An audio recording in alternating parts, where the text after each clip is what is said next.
In this video, we're going to revise how to express condition in English, and we're going to have a look at the basic structures to do so. We will have a look at when and how to use these so-called conditional sentences or conditional clauses. We'll revise their structure, or the basic structure, because there are more possibilities, but we're just going to have a look at the three basic types. And we will also have a look at some songs and ads which might help you understand and remember how to use them. When you want to express a condition, basically you're saying that if something happens, as long as something happens, then there will be a result. For example, if you're expressing something which might happen in the present. Imagine it's the 21st of December and tomorrow we're going to have a big lottery draw and you might become a millionaire. So you might make a hypothesis. You might say, if you're very sure or you think that you can win the lottery, you might say, if I win the lottery, I will buy a very big house. I will buy a mansion. If you don't think that is going to happen, probably you would say, if I won the lottery, I would buy a very big house. But in both cases, what you're saying is that if this condition happens, then this will be the result. The most frequent linking word is if. However, you can also find the linking word unless, which is basically the same as if, but when you're expressing a negative sentence. We will see some examples in a minute. You could also use some other synonyms of if, which are perhaps more cultured or more academic, and you might use expressions such as provided or providing that. You might use on condition that, or you might use as long as. Probably at your level, the linking words you're going to use are if and unless for negative sentences. However, even if I'm going to be using mainly if and unless to give you examples, all the tenses, all the verb tenses I'm going to use could be exactly the same if you were to use any of these linking words. Depending on when you're expressing the condition, if you're expressing something about the present, the future, regret about the past, if you think it's possible, impossible, unlikely, you're going to be using different types of conditionals. We're going to call them the zero or the first conditional, the second conditional, and the third conditional. When you use a zero or first conditional, basically the condition is expressed with the verb in the present, and then the result may be in the present, the future with will, can, may, or an imperative. We will see the differences in a moment. When you're speculating about the present or the future, you use if and then a verb in the past simple, and then the result is used with a conditional, with would, and then a verb in the infinitive. However, when you're expressing a regret, something you would have liked in the past, you use if and then a verb in the past perfect, as we will see. And then the result in the past is with would again, but a perfect conditional, would have, and then the participle. We will see some examples. The so-called zero conditional is not very frequent.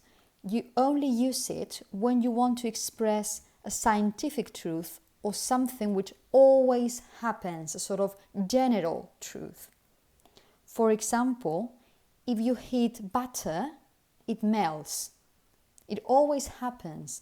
It doesn't depend on what you're doing now or the conditions or the circumstances. No. If you heat butter, it melts.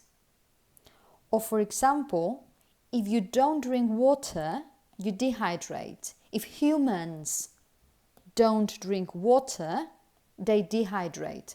It always happens. It's a general truth. In this case then, you use in both the condition and the result, you use a present simple tense. If you heat butter, it melts. If you don't drink, you dehydrate. As I said, you sometimes find these sentences, but because it's very difficult to find these universal, very general truths, this is not the most frequent case. The following examples are more frequent. These situations are more frequent, are more likely. When you're talking about specific situations, specific contexts, you're expressing a condition about something which might happen now or in the future, and you believe that this condition may happen, that it is possible, then this is when you use what we call the first conditional. And these could be the typical first conditional examples, when you would use a verb with if, after if, in the present simple, and then another sentence in the future with will. So you would say, for example, if you train, you will be able to run the half marathon. I believe this is possible. I believe that if you want, you can train, you can prepare for the half marathon. So if you train, you will be able to run the half marathon. Typically in a classroom, this is something teachers say a lot. If you study hard, you will pass the exam. The exam will be tomorrow, next week, next month, whenever, but in the future, in the near future, in the distant future, but in the future, and you use a present here and here a future with will. I could have changed the order of the sentences. This happens all the time. I could have said, you will pass the exam if you study hard. But then you can see that because this is the condition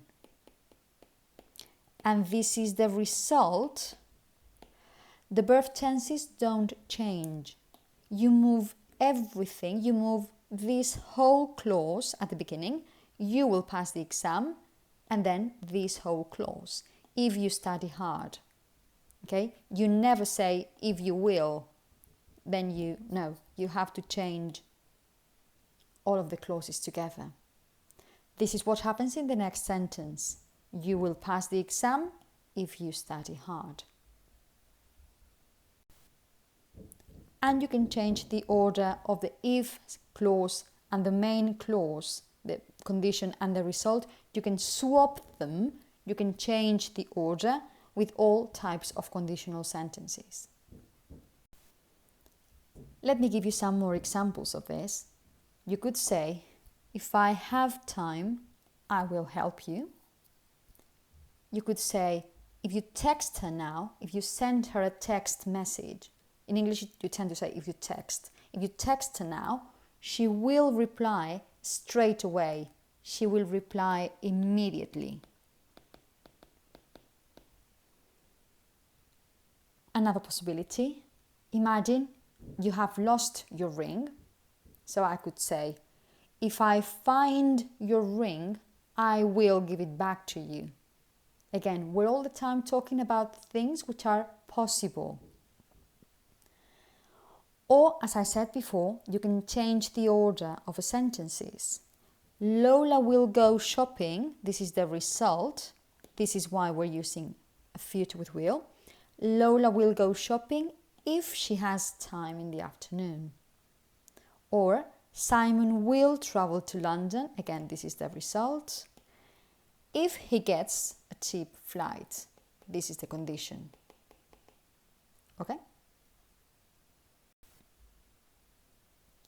If you scan this QR code, it will take you to a Spotify playlist with some songs that contain conditional clauses in their lyrics. I have taken some examples from these songs.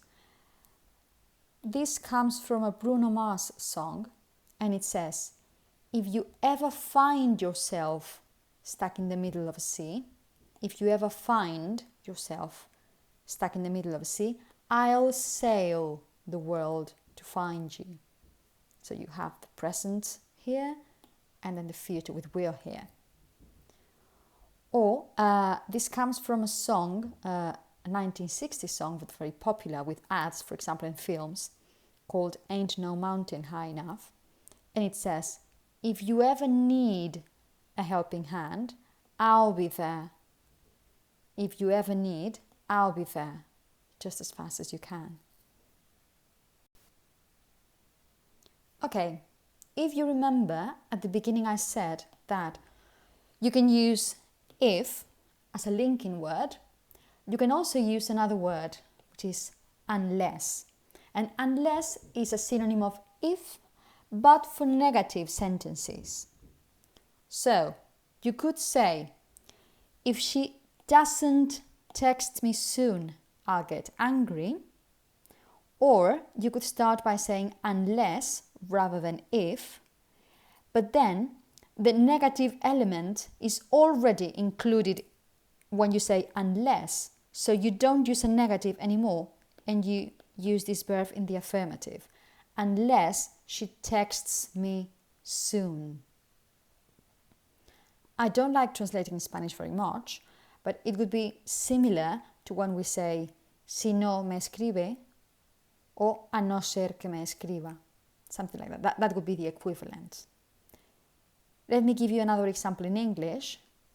He will be late if he doesn't hurry up. This will be the consequence. He will be late if he doesn't hurry up. Or he will be late, the same consequence, unless he hurries up. And as you can notice, because we say unless, again, the verb is in the affirmative, because unless contains both the conditional link and the negative connotation, the negative element. Still using first conditional clauses, there is another possibility, and this is actually very similar to what happens in Spanish. It may happen that the condition is something possible if you have any problems, but then you're not actually giving or talking about a result, you're giving instructions on what to do if this condition happens. So for example, if you have any problems, call me. Or if you see her, as you can see in the present as well, if you see her, an imperative. Don't tell her I was here. So as I said, this is very similar to Spanish. I don't think you're going to have problems with this. But it's another possibility to say the condition in the present and then give an order, give an instruction with an imperative. There is another possibility you might find, but this is perhaps more complicated, only if you think you're going to remember, or just for you to understand if you read it. Some people, very polite people, and in very formal contexts, instead of using a present here, after if, they could say, if you should have any problems, phone me. If you should have any problems, call me or let me know. You can find this, for example, at the end of formal letters or formal emails. Even more formal could be to say, should you have any problems? But as I say, I'm just mentioning this in case you see it, just for you to recognize that what they're saying is, if you have any problems. Okay, as I say, these are two very, very formal possibilities. At your level, enough for you to remember this. If you have any problems, call me. If you see her, don't tell her. And finally, some other possibilities you might have with the first conditional, but again, very similar to Spanish. You might say, if it is hot today, we may go swimming, with this modal verb, which means that there is a 50% chance, there is a 50% probability we may or we may not. Or you can offer something and say, if you want, we can go to the cinema. These modal verbs, these two are modal verbs, but they are somehow present tenses. They are between, present and future. They're expressing this sort of time frame. But anyway, these are possibilities, and as I say, this is very similar to Spanish anyway. So we've been talking about conditions that may actually happen. So we've been talking about real possibilities. Now we're going to have a look at how to speculate, how to make hypotheses about the present or the future. And this is when we're going to use what we call a second conditional. We're going to use the so-called second conditional clauses when we somehow speculate or we dream about what's going to happen or what could happen in the present or the future. As I'm saying, we are speculating, we're making hypotheses, so typically these conditions tend to be unreal, very difficult or unlikely,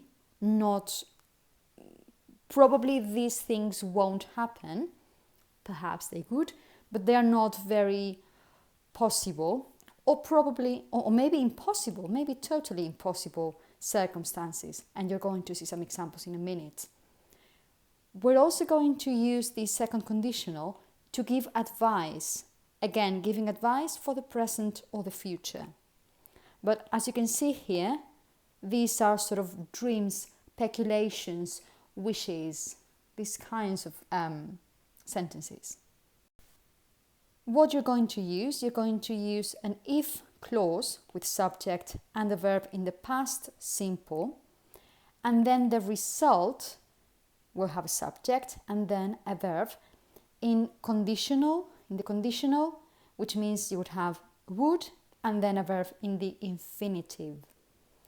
As usual, as we said, this is the condition and this is the result.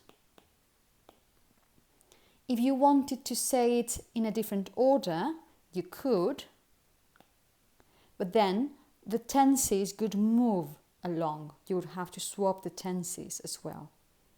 We'll see some examples. So imagine I'm talking about somebody, a friend of mine, who I know is not going to study because he's very lazy or because he doesn't have a time or whatever the reason may be. So what I'm saying here, if he studied more, will probably not happen. It's very difficult or maybe impossible. So I could say, if he studied more, he would pass all his subjects. But I don't think this is going to happen.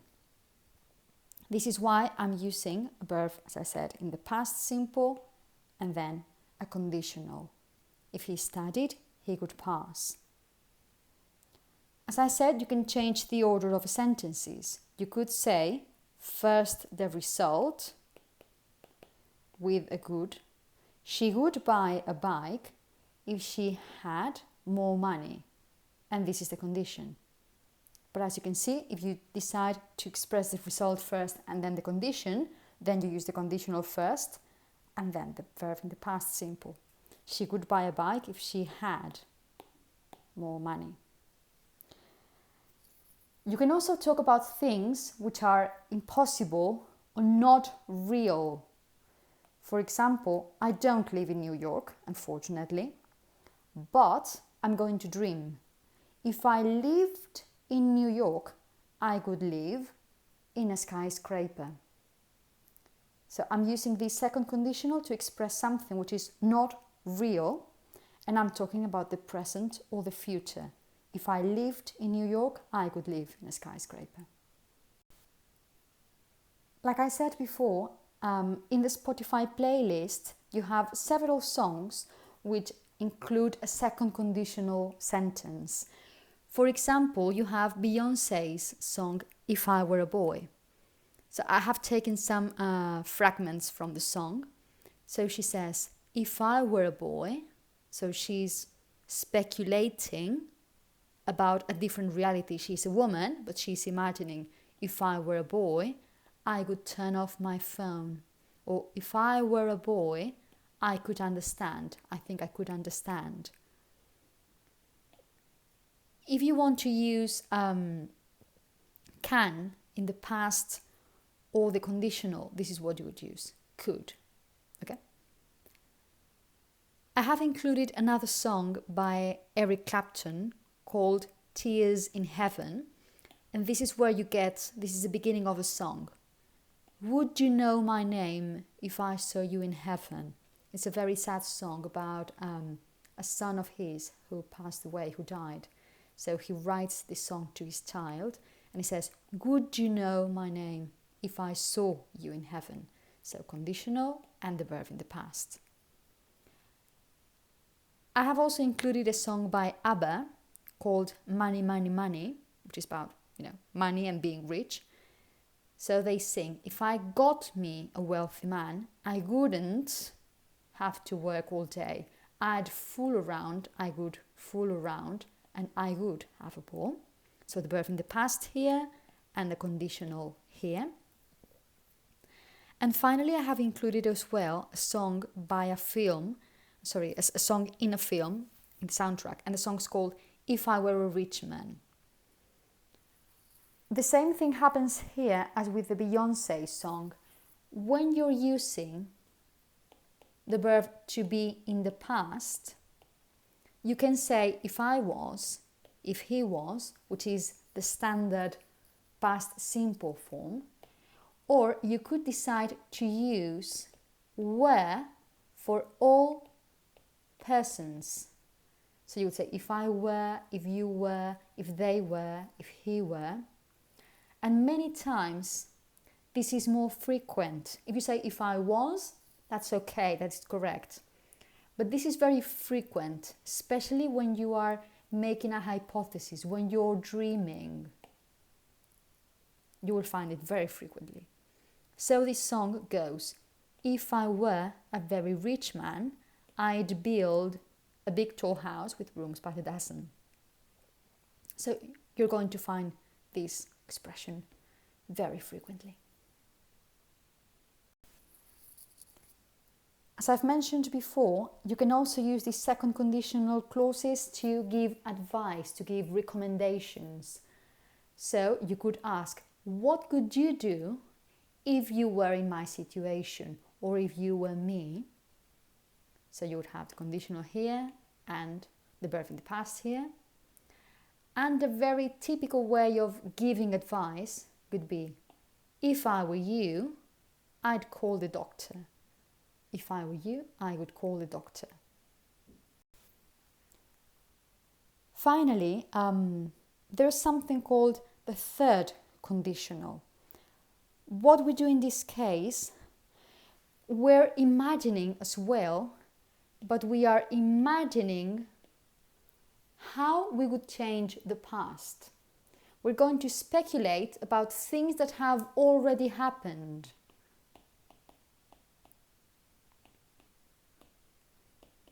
And maybe we have regrets. Maybe we did something wrong and now we are sorry and now we regret it.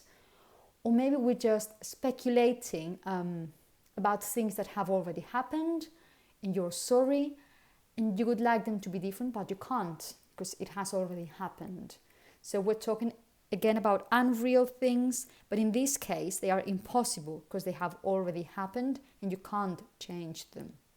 So speculating about the past, dreaming about a different past. What you say in this case, you use the if clause with subject and a verb in the past perfect, And the clause with the result, the main clause, would have subject, would have, and the verb in the past participle. Remember, ed or the third column if it's an irregular verb. So you could say, if you had texted me on my birthday, imagine my birthday was last week and you didn't text me.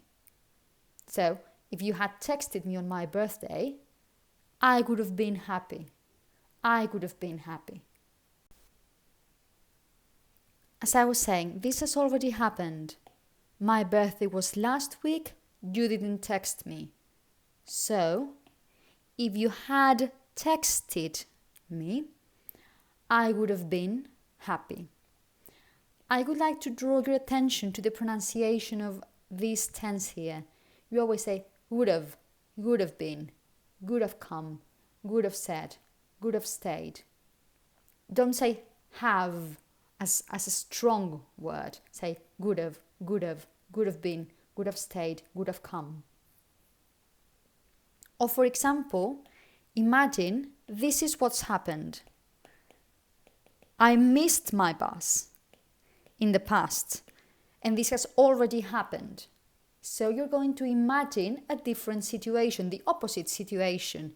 That's why this is in the affirmative, and you're imagining the opposite situation.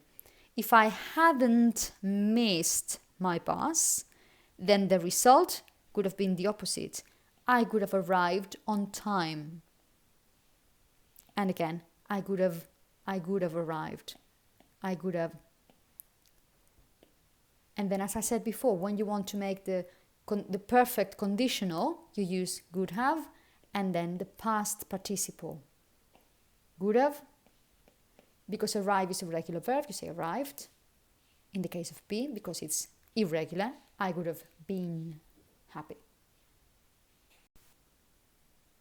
Let me give you some more examples.